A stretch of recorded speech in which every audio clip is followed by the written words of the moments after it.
There is a method, not a talent, not a gift, not luck. A method, specific, brutal, and almost impossible to survive without the right foundation. It has produced exactly one quad god in the history of figure skating. And right now, in a rink that most people have never heard of, a little girl is doing it again. She does not know yet what she is becoming, but the people watching her, the ones who have seen this before, they know.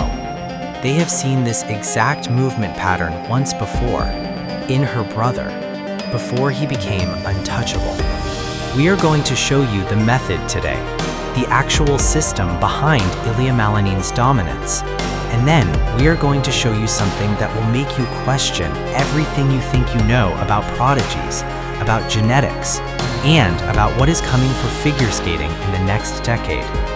But first, there is one question this video is going to answer that nobody has asked out loud yet, and we are not going to answer it until the very end. When Ilia Malinin landed that jump, the figure skating world did not just witness a great performance, it witnessed the output of a system that had been running quietly for years before anyone noticed. A system built not in a famous training center, not under an Olympic coaching staff, but inside a family, inside a household where both parents had competed at the highest levels and understood something that most coaches never teach because most coaches have never felt it themselves. The method has 3 parts. And this is where it gets uncomfortable for people who want greatness to be purely natural. Because the first part of the method is this: exposure before readiness. Ilia Malinin was on the ice before his body had any business being on the ice. Not because his parents were pushing him, but because the ice was simply where the family lived. It was ambient, unavoidable.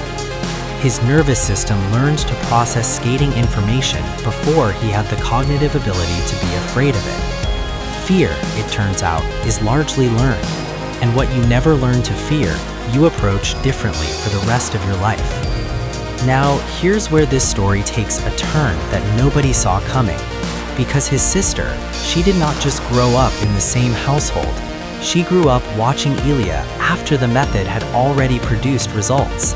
She did not just absorb skating as ambient information. She absorbed skating as something that leads somewhere extraordinary. Her nervous system did not just learn the ice, it learned what the ice can become. And that is a fundamentally different starting point. But then, something happened that changed how her coaches understood what they were looking at.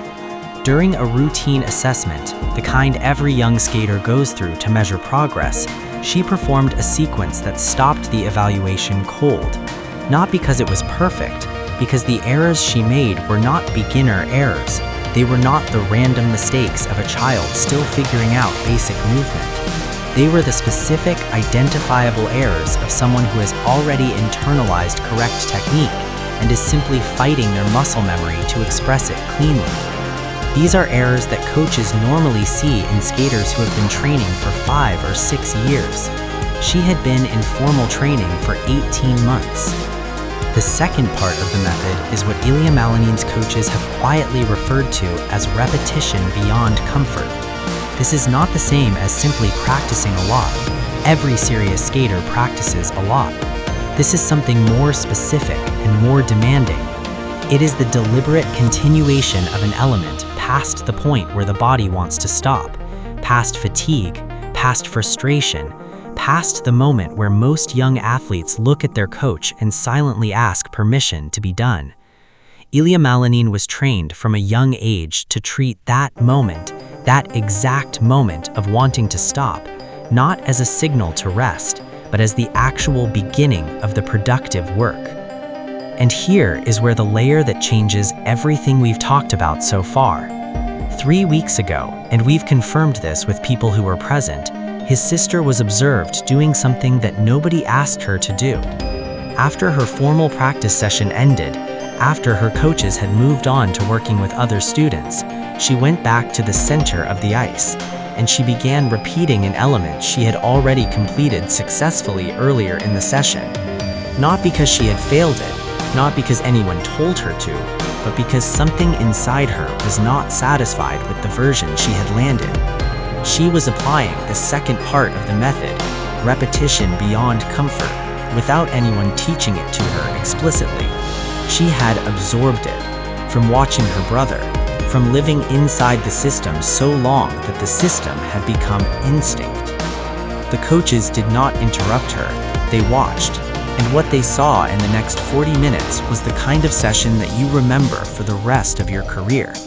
Not because of what she landed, but because of how she processed not landing it. Because the third part of the method, the part that nobody talks about because it's the hardest to teach and the hardest to measure, is emotional regulation under self-imposed pressure.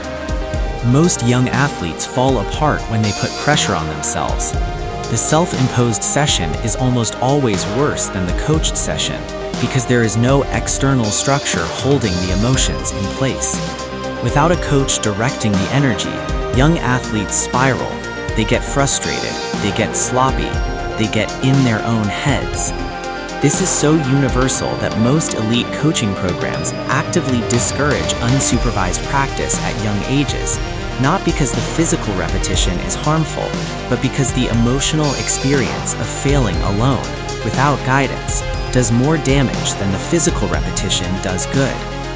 She sat on the ice for 2 seconds. 2 seconds.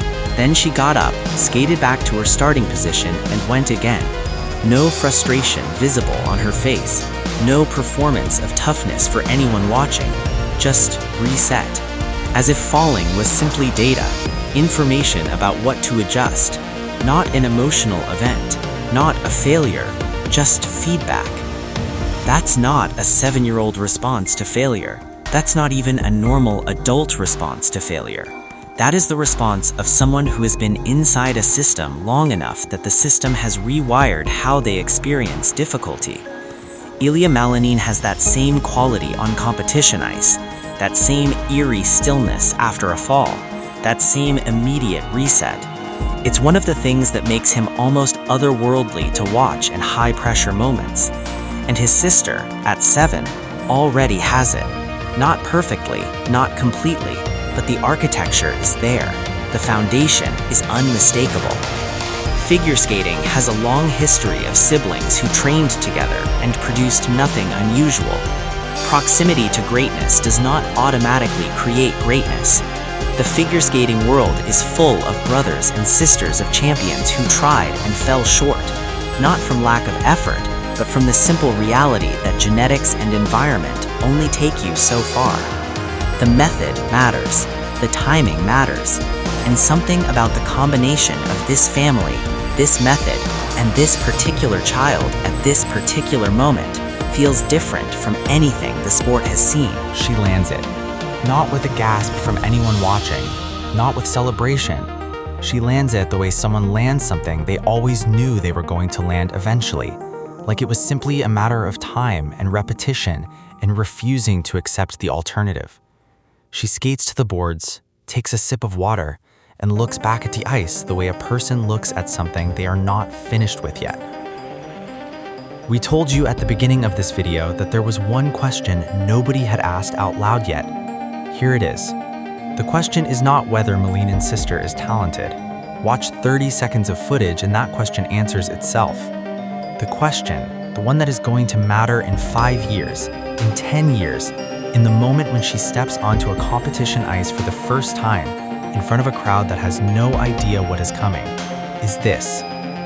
What happens to a sport when the method that produced its greatest champion produces someone even better?